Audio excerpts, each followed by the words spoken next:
tulemast kuulama Tiiu õhturännakute podcasti. Lõpus on meil ka meditatsioon nendele, kes tahaksid aega maha võtta, aga kõigepealt on meil üks vestlus Eero Spriidiga. Ja Eero on selline tegelane, kes on tuntud juba meile 80-ndatest, ta on lavastanud küll teatris, küll teles, küll raadios, hästi palju pikk nimekiri on nendest, aga vähem on räägitud sellest, et tegelikult on ta juba 20 aastat ka ettevõtja. Ja sellest poolest me nüüd tahaksimegi rääkida. Tere tulemast, Eero! Tere! Räägi oma ettevõtja nii-öelda karjäärist siis, et sul ei ole ju produtsenti põhimõtteliselt, sa oled täiesti üksinda oma ettevõttes, kes juhib. Ja? Sul ei ole produtsenti, agentuuri selja taga ja sa pead kõigega ise toime tulema. Et kui on edu, siis on sinu nagu nii-öelda see kullas ja kui on läbikukkumine, siis on see asi mullas, eks. Nii ta on, jah. Nii ta on, jah. Aga räägi siis, kuidas on ühe väike ettevõtja päev siin Eesti Vabariigis. Alustame näiteks tavalisest hommikust. Ärkad, kas murekorts on laubal? Ei ole? Ei, seda ei ole. Aga olenevalt sellest, mis parasjagu käsil on. Et kui on lavastus käsil, et kui ma ettevõtja alt pakun siis lavastaja teenust, siis ma tegelen lihtsalt lavastamisega ja samal ajal, ütleme otseselt ettevõtlusasjadega ei peagi tegelema.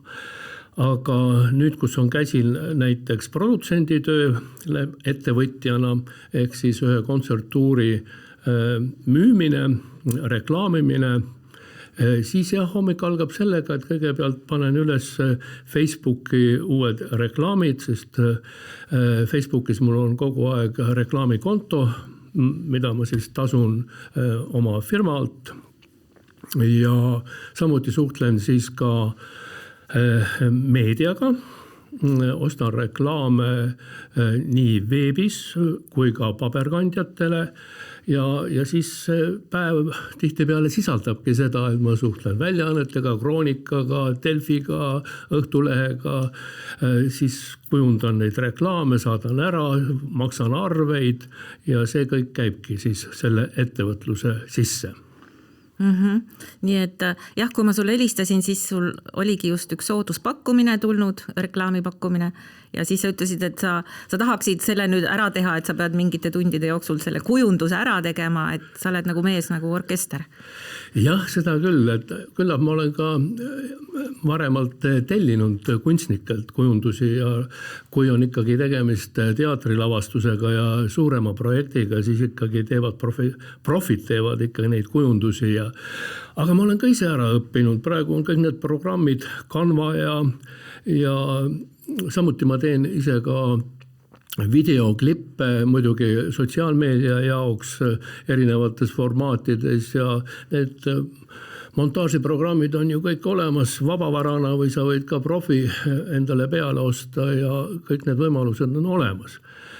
Ja sellega ma siis tegelen et väga tore on see, et meediaväljaanded, ütleme paberlehed nii-öelda, mida on suhteliselt vähe veel on, et need teevadki viimase aja pakkumisi, mis puudutab reklaami ostu just väikeettevõtjatele. Siis nad pakuvad seda soodushinnaga, eriti kultuurireklaami, siis teades, et kultuuriinimesed ei ole väga jõukad ja sellega nagu väga palju ei teeni ka, kas pensionile lisa või natukene põhipalgale lisa läbi oma firma ja siis need viimase hetke pakkumised tulevadki nii-öelda viimasel hetkel, ehk tihtipeale 4 tunni jooksul tuleb teha uus kujundus ja saata siis lehele. Ja just sellel hommikul ma pidin sellega kiiresti tegelema. Sa puistasid siin nagu varrukast igasuguseid programmid ja nimesid, Canva ja kõik. Ja ma mainin kuulajatele ka, et sa oled tegelikult 75-aastane, et kas su aju vahel ei plahvata kõige selle keskel? Ei, mulle tundub, et et mälu hakkab kehvemaks jääma. Ühelt poolt ma tunnen seda, et kui ma ise mängin Õnne 13, et teksti õppimine võtab rohkem aega ja ma tahan ikkagi teksti kätte saada 3 päeva varem, et lihtsalt... No see on isegi hästi 3 päevaga. 3 päevaga 2-3 lehekülge ja teksti, dialoogi või 3 peale peab pähe ajama. Ole paha. Aga eks see treenib mälu, aga vanasti ja nooremast peast jäi selline lihtne tekst kiiremini meelde. Nüüd võtab rohkem aega ja tihtipeale ka olen täheldanud seda, et inimeste nimed ei tule enam selles vanuses meelde, tean küll, nägu on silme ees, aga võt nime ei saa öelda ja ikkagi sellised aju hakkab vaikselt kustuma ja siis sellise tööga ja tegevusega peabki ennast virgena hoidma. Hoiad vormis niimoodi. Just, jah. Kas sa kasutad ka tehisaru võimalusi? Jaa, ma olen AI-d kasutanud, olen andnud erinevaid ülesandeid mingite sisukirjelduste kohta ja kunagi, kui me tegime seda programmi, mida mehed naistele ei räägi ja siis hiljem ka, või varem oli siis meil programm, mida mehed tegelikult tahavad, siis ma küsisin ka AI käest seda, et mida nad siis tahavad ja mida nad ei räägi, aga sealt tuli selline üldine jutt vastu, et sellega ei olnud küll mitte midagi teha. Aga siis viimasel ajal nüüd ma teeme uut kontsertprogrammi Viini viisid, mis on siis Heliseva Salzburgi järg, võtsime ette Viini linna ja need heliloojad ja Katrin Leismets ja Peeter Kaljumäe seal esinevad siis ja praegu teeme seda stsenaariumi. Ma siin vahele ütlen, et Katrin Leismets on sulle? On minu elukaaslane. Elukaaslane ja... Kes ise elab Salzburgis ja sellepärast me selle Austria teemaga siis tegeleme niimoodi. Ja siis selle Viini viiside kohta siis ma AI käest küll palusin seda, et ta teeks mulle plakati kujunduse. Ja päris toredad kujundused tulid sealt, aga loomulikult... Kas inimestel oli ikka 5 sõrme kõigil ja mitte 6? Ja ma andsin ülesanded ka, et peaks olema Viini ooperi taust ja ajastu ja riided, kostüümid 18. sajand või 19. ja niimoodi. Ja päris huvitavaid variante tuli tõesti. Aga loomulikult ikkagi me tegime ka kõik ise, nii et tegime ikka fotosessiooni ja pildistasime üles ja kujundasime siis plakati ja reklaami ja niimoodi, aga AI on päris tore, ma arvan, et küll see areneb edasi ja naljanumbreid tuleb sealt kindlasti. Et kunagi kui me tegime seda showd, mida mehed naistele ei räägi, siis ma tellisin sealt ka plakati kujunduse, kus Margus Vaher ja Marju Kaarin siis, ja mina oleme peal. Ja seal tuli väga naljakas kujundus tuli, kus me oleme kõik 70-aastased. Ta pani teile vanust juurde? Ma ei tea, jah, ma vist ise seda ei määranud, aga väga humoorikas nagu karikatuur tuli meist, mida ma küll ei kasutanud, aga meil endal oli küll väga lõbus. Hästi, aga nüüd, kui me nüüd täna hommikul siin kohtusime, siis sul oli ikkagi väike murekorts laubal, et oli juhtunud üks paha asi, mida võib ettevõtjatel vast juhtuda või? Jaa, seda ikka juhtub ja mitte ainult ettevõtjatel, vaid kõikidel inimestel, et tehakse siis nii-öelda pangapettus. Ja eile hommikul ma ärkasingi sellega, et vaatasin, et meili peale tuli pangateade, et mu ettevõtte arvelt on siis maha kantud 975 eurot. Ja et just nagu ma oleksin teinud Amazonis mingi ostu. Ma muidugi kohe võtsin pangaga ühendust, blokeerisin oma pangakaardi, rääkisin siis klienditeenindajaga, tegin avalduse seal samas pangalehekülje peal see ülekanne tühistada ja siis täna sain ka pangalt vastuse, et kõigepealt ma pean ikkagi ka võtma ühendust Amazoniga. Muidugi eile läksin ka Amazoni lehekülje peale, kus mul on küll konto, aga kus ma ei ole teinud ühtki ostu alates siis 23. aastast. 23. aastal oli viimane ost ja muidugi mu konto oli tühi, minu konto pealt ei olnud keegi midagi ostnud, aga oli kasutatud lihtsalt minu ettevõtte pangakaarti. Ilmselt kusagilt on need siis lekkinud. No ei tea, pank küsis ka, et kas ma ise olen Amazonist ostnud. Jah, olen küll, aga ma arvan, et see... Su kaardi andmed olid Amazonis? Ei olnud.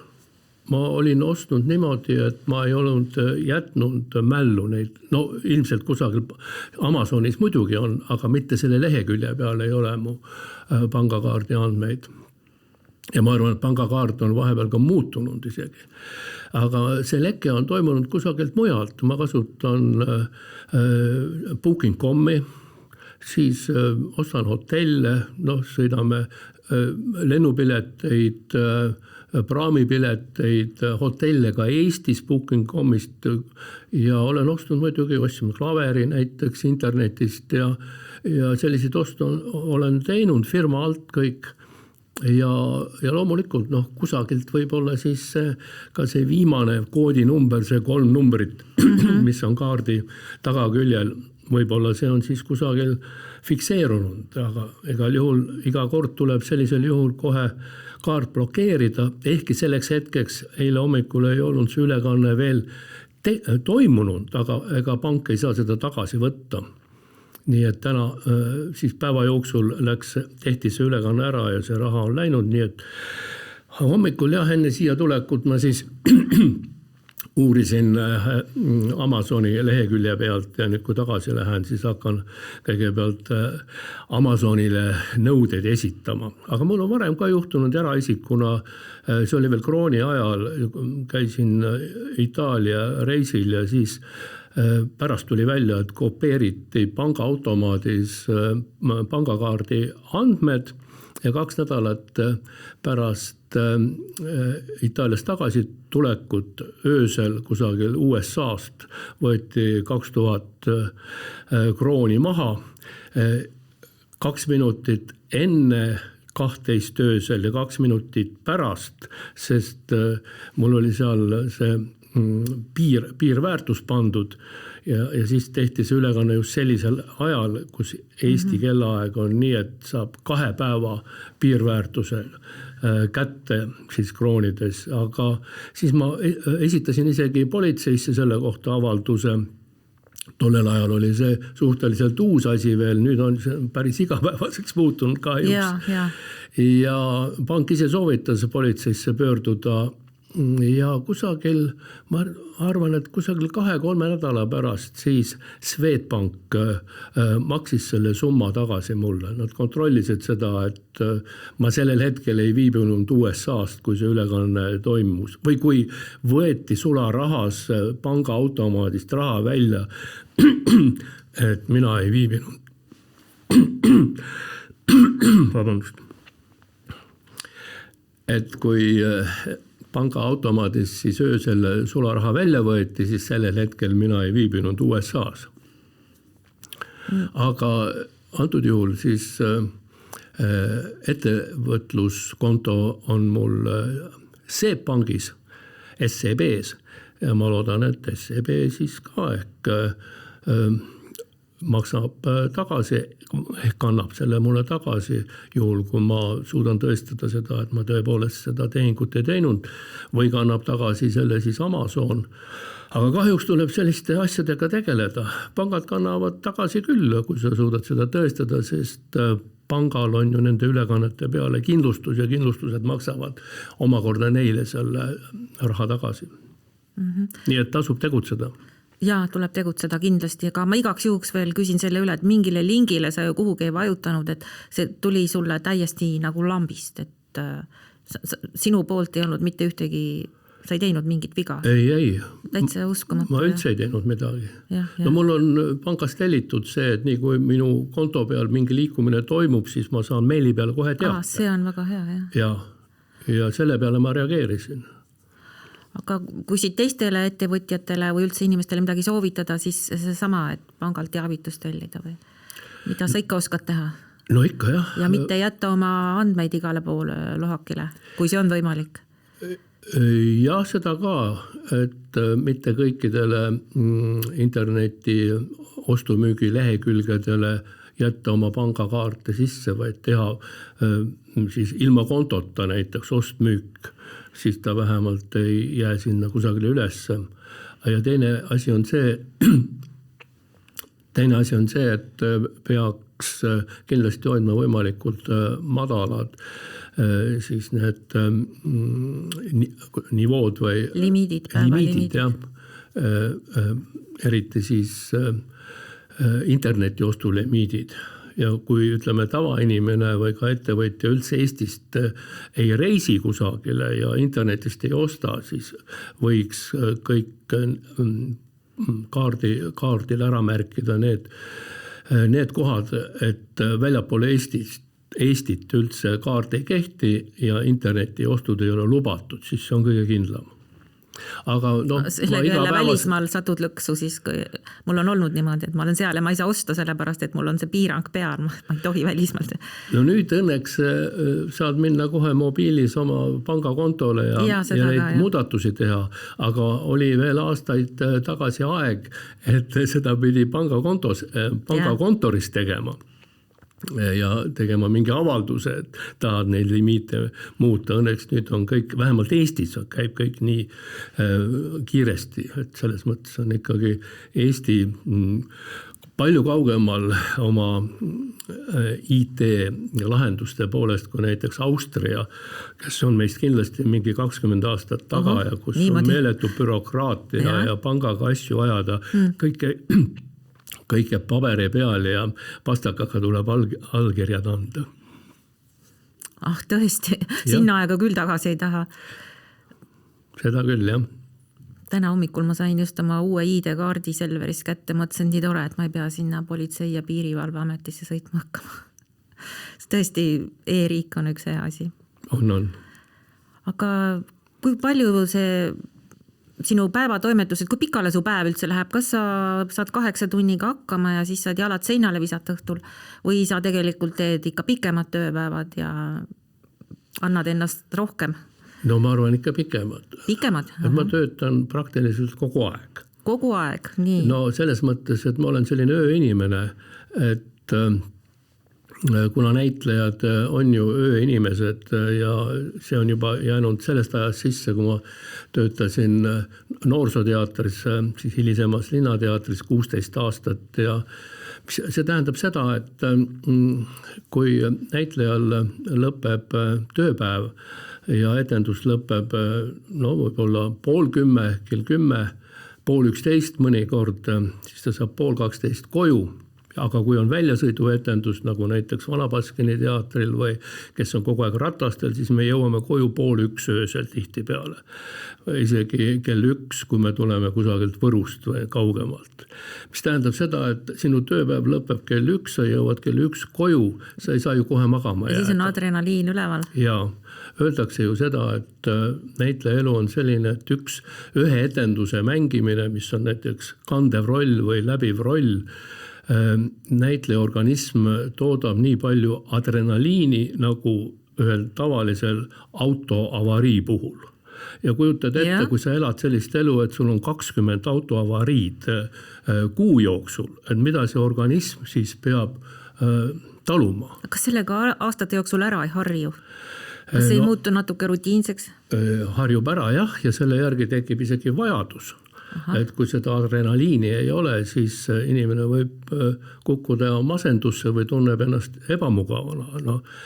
Ja teiselt poolt jälle, miks näitlejad joovad, ütleme nii, siis alkohol on see, mis seda adrenaliini natukene maha võtab, et sa saad lõdvestuda, kui sa võtad klaasi veini või pudel õlut peale sellist adrenaliini laksu. Et selles on oht, et need kogused võivad hakata suurenema ja siis on jälle seda rohkem väsitad oma organismi, nii et selline asi. No vot ja siis nüüd minu päevarutiin ongi selline, et ma püüan magama minna 1:30 öösel. No kusagil 2 tavaliselt ikka jõuan voodisse, aga tihtipeale uinumine on kella 2:30 ajal.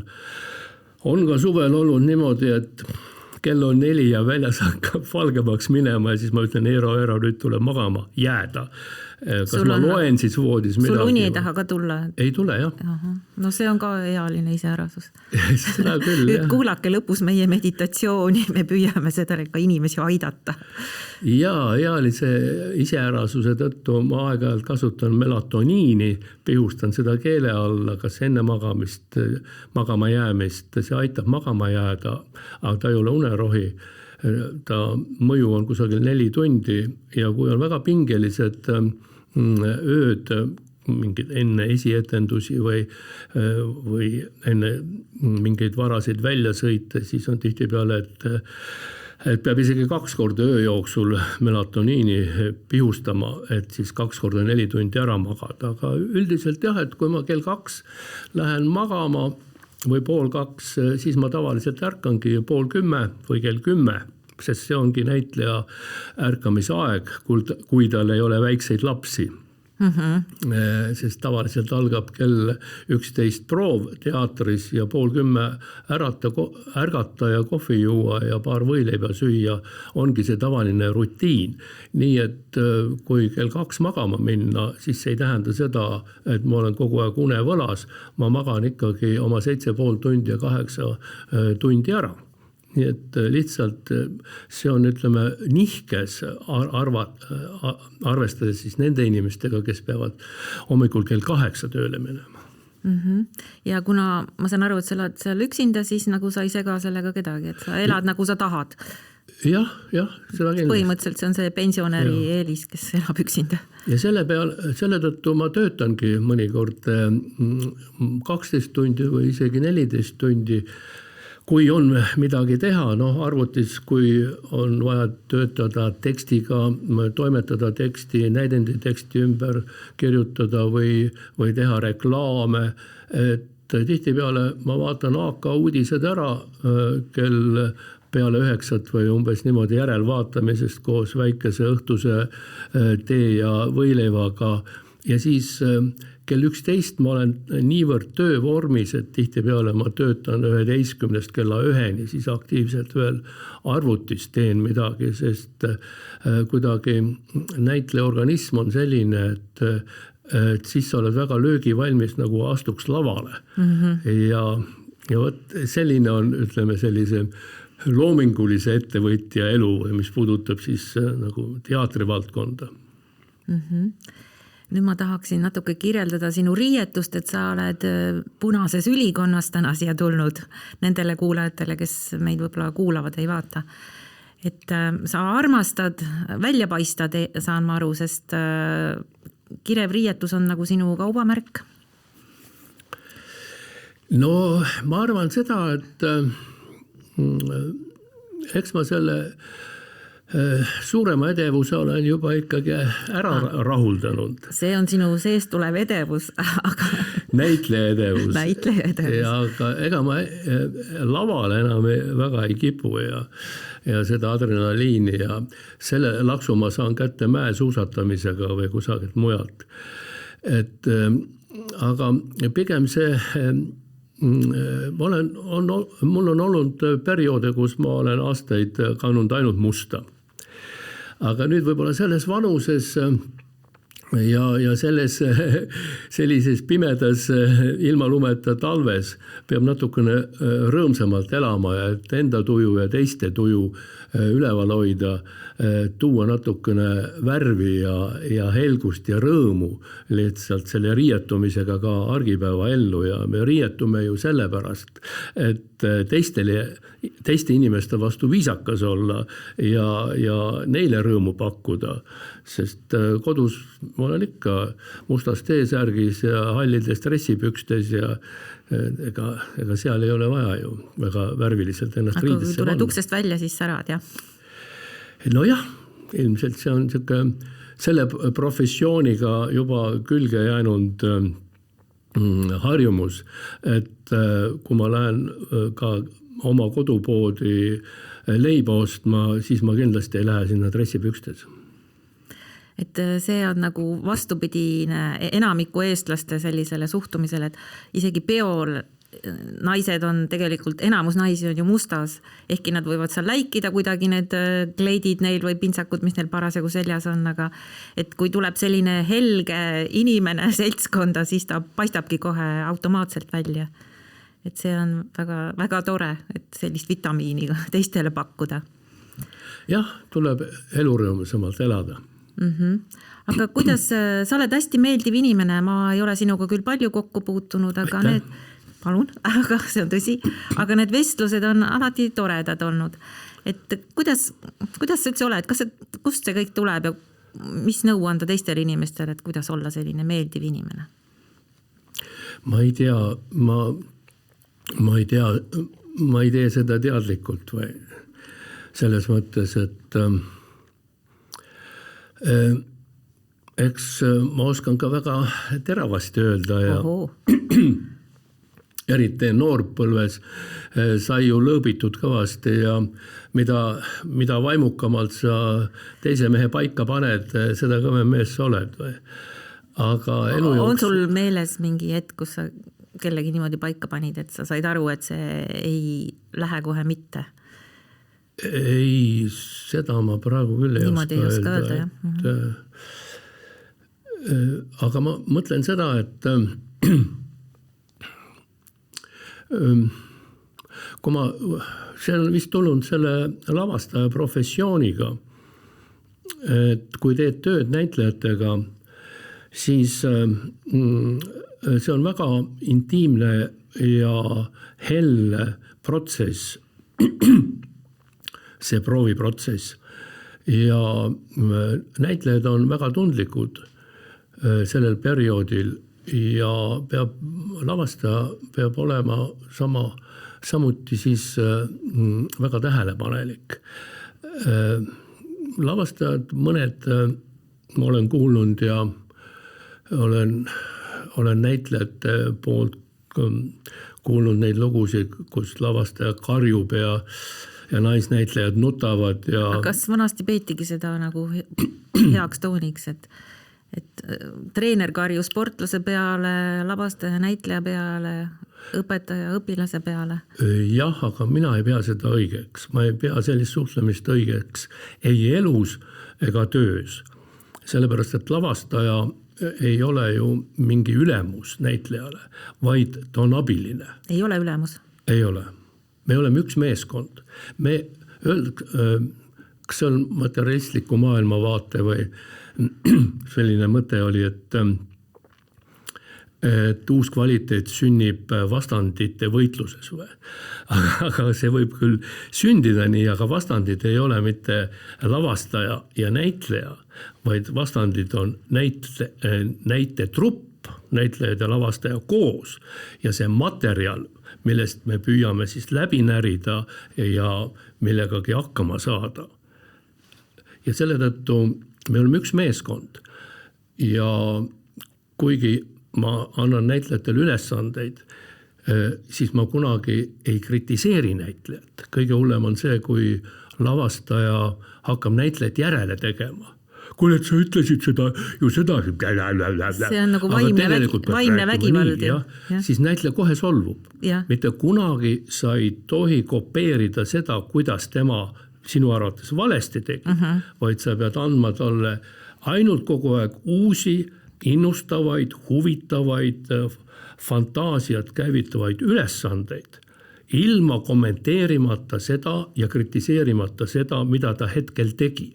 Sest proovis võib kogu aeg eksida. Kogu aeg eksimine on täiesti lubatud ja seda üldse pole vaja kommenteerida. Aga lavastajad tihtipeale teevad selle vea, et nad hakkavad nagu järele mängima või seda viga esile tõstma. Ja sama asi on ka elus. Et kui sa suhtled inimesega, siis ei ole vaja ju mingisuguseid tema teistmoodi mõtlemisi enda poolt kommenteerida või neid nagu rumalaks pidada või igal inimesel on õigus olla selline, nagu ta on ja rääkida ja käituda nii, nagu ta seda tahab. Ja samas seda ei pea kommenteerima. Tema teeb seda oma selle hetke nagu kõige parema äratundmise seisukohalt ja see ongi tema jaoks õige ja pole meie asi kritiseerida. Ja just nimelt, ma vaatan lihtsalt, mis inimene see on ja katsun temaga ühele lainele saada. Ja teatriproovis on täpselt sama asi, et lavastaja ei ole kriitik. Kriitikud on hoopis teised. Mina ei kritiseeri näitlejaid, ma aitan näitlejaid. Ja las teised kritiseerivad. Ja elus on täpselt samuti, et ma katsun nende inimestega, kellega ma koos töötan, neid aidata, abistada ja omakorda õppida ka neilt. Ja kõige parem on koos töötada endast targemate inimestega, sest siis on hästi palju õppida. Nii et kui ma olin kusagil 20 aastat ETV-s meelelahutuse peaprodutsent ja hiljem ka seal juhatuse nõunik ja siis ma töötasin väga palju endast targemate inimestega ajakirjanduse valdkonnas või ka tehnilisest aspektist võttes ja mul oli väga palju õppida sellest perioodist ja kõik need arvutioskused ja Exceli tabelid ja valemite kasutamine Excelis, see ongi tulnud sellest ajast, nii-öelda ma õppisin ETV-s produtsendi koha peal töötades, siis tegelikult produtsendiks ka tegin Euroopa Liidu projekte, kirjutasin taotlusi, õppisin seadusi, struktuurifondide seadust, tööandlusseadused, autoriõigusseadused, nendega sa pidid kõigiga kursis olema. Raamatupidamise nõuetega ja kõige sellega ja selle tõttu selle pagasi võtsin ma siis sealt ERR-ist kaasa, mis aitab mind nüüd praegu oma ettevõtjana siis produtsendina või siis ka lavastajana töötada. Oma praeguse elu oled sa nagu varasemale vundamendile rajanud, et see on sul väga hea olnud. Jah, et ma lähen lihtsalt praegu seda teed, mis võimalused avanevad ja kasutan oma eelmiste aastakümnete kogemusi ära. Ma kujutan ette, et sa tahaksid nagu vist kõik pakkumised vastu võtta, et kuna sinu see elu ja raha ja kõik sõltub sellest, aga kas on tulnud ka ära öelda pakkumistele? Jaa, ikka. Ega ühelt poolt ei saa väga palju võtta ju ja ennast koormata. Teisest küljest, nagu ma ütlen, et ega mul väga suurt huvi ja vajadust enam kõiki töid vastu võtta ei olegi. Et ma tahaksin teha lihtsalt seda, mis mulle endale rohkem meeldib ja sobib.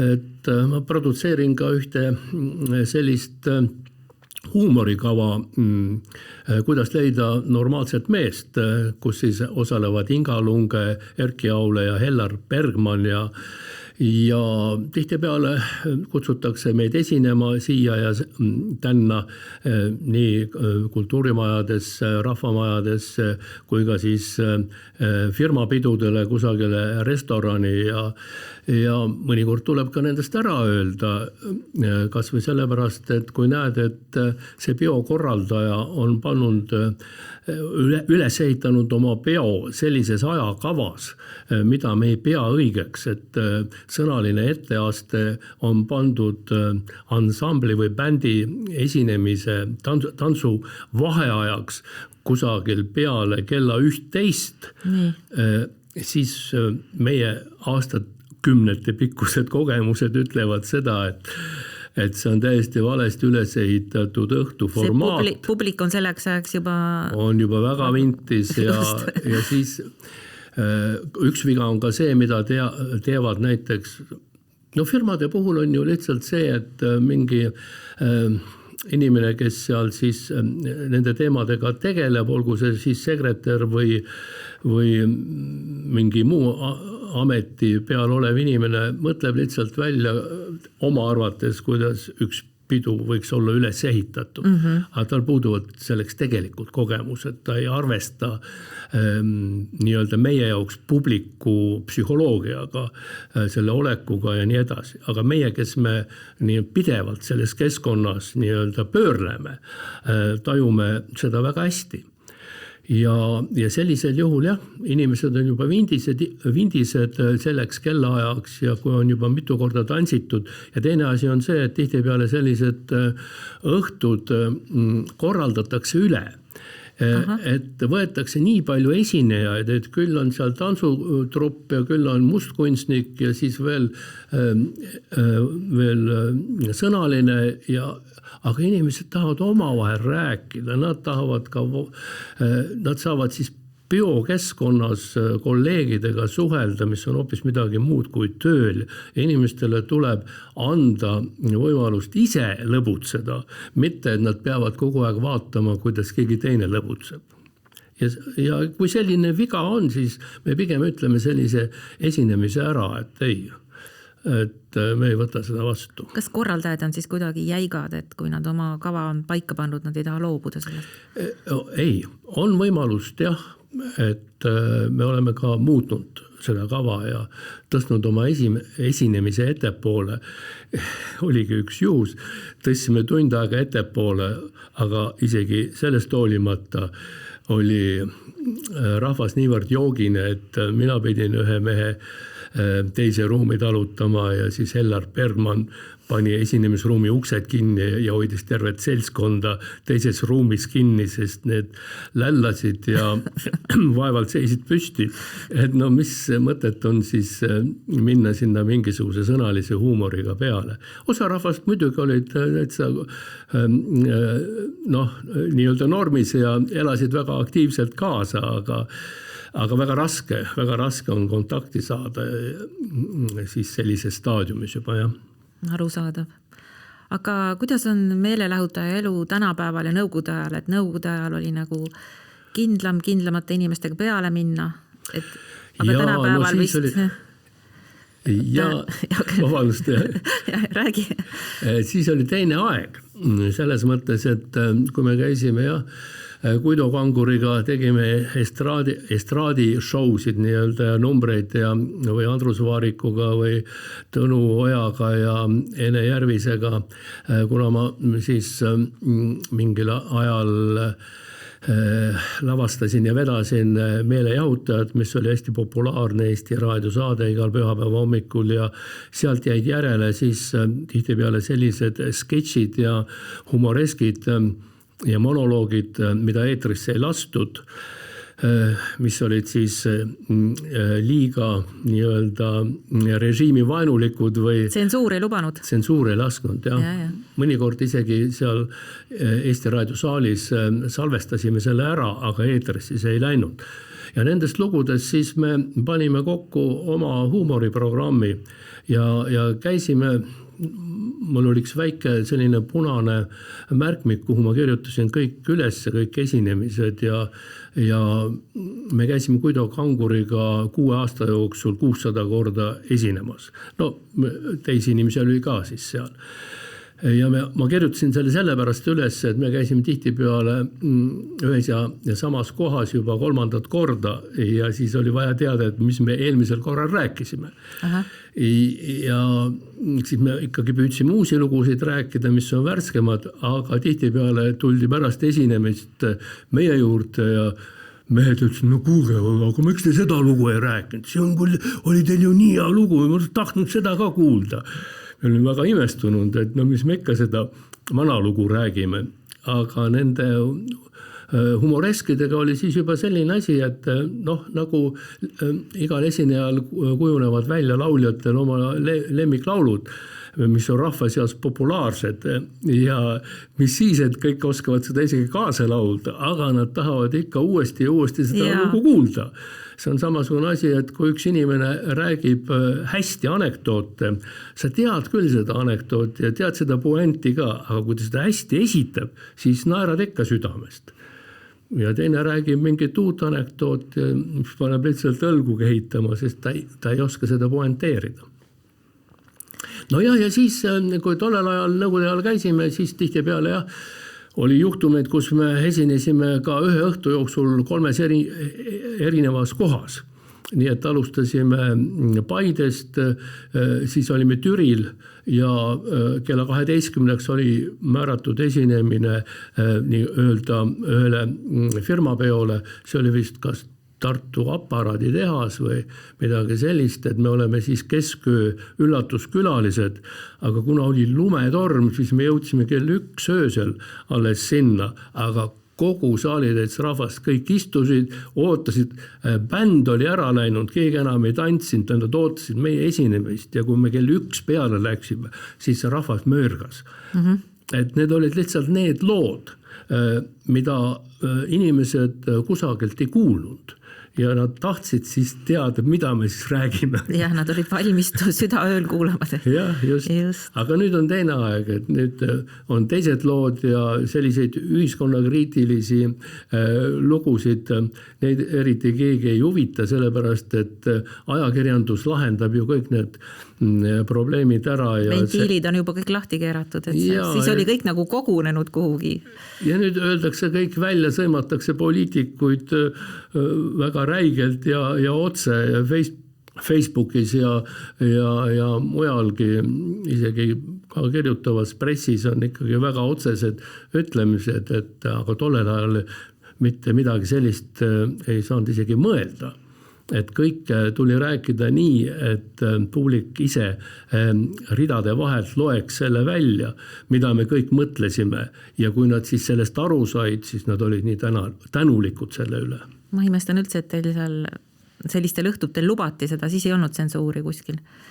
Ja me oleme 2 korda saanud esinemiskeelu. Kultuuriministeeriumis on meil vaibale kutsutud, KGB on teinud avaldusi meie kohta, oli üks esinemine Jõhvis, seal on vist see Valge Hobuse restoran ja seal olid kohal siis Eesti, Läti, Leedu jahiseltside esimehed. Ja nõukogude ajal siis jahiseltsides tihtipeale oli hästi palju ka nõukogude ohvitsere. Ja Guido Kanguri isa oli ühe Jõhvi jahiseltsi esimees tollel ajal. Ja tema siis kutsuski meid sinna esinema. Ja mina tegin seal ühte lugu, kus ma kasutasin siis Brežnevi intonatsiooni, tema hääletämbrit ja väikest aktsenti, kuidas ta rääkis. Ja need vene rahvusest või mingitest muudest rahvusest jahiseltside liikmed siis ilmselt said aru, keda ma järele teen. Ja sealt oli tulnud kaebus siis KGB-sse, seda Kultuuriministeeriumi. Me käisime ministri juures siis vaival ja me siis saime hoiatuse ja oleme saanud ka vist niimoodi 2-kuulisi keelde, et ei tohi kusagil esineda väljapool teatrit. Jumal tänatud, et need ajad on möödas. Jah. Ja praegu on sul siis selline elu, nagu me siin natuke kirjeldasime ja ma saan aru, et sa elatad ennast ära sellega. Aga kuidas sa nagu oma akusid laed, et mainisid siin juba bookimist, reise natuke, et sa vist saad ikkagi lubada endale reisimist, et välja puhata?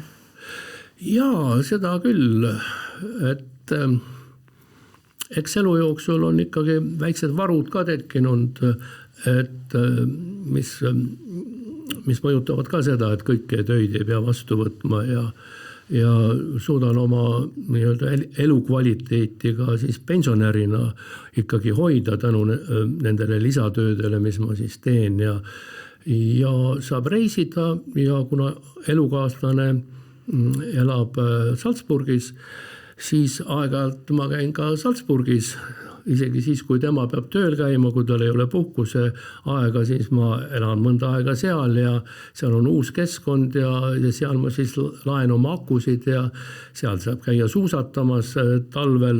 Salzburgis saab sõita erinevatesse suusakeskustesse, nad asuvad seal tunniajase sõidukaugusel, et ei pea sõitma suusakeskusesse, võtma seal nädalaks ajaks hotelli, võid oma kodust sõita igal pühapäeva hommikul erinevasse kohta ja õhtul tagasi tulla. Et 70 kilomeetrit on ainult Radstadt, kus on suured suusakeskused, aga Salzburgi lähedal mingisugused väiksemad suusamäed on 20 minuti sõidukaugusel. Ja minu jaoks, kes ma olen juba mäesuusatamisega vist üle 40 aasta tegelenud, on see täielik luksus nautida kõiki neid mägesid ja selle eelmise aasta märtsis me siis käisimegi niimoodi mitmes suusakeskuses sõitmas, ehkki siis oli juba ka päris soe. Kohati oli isegi 15 kraadi sooja Salzburgis.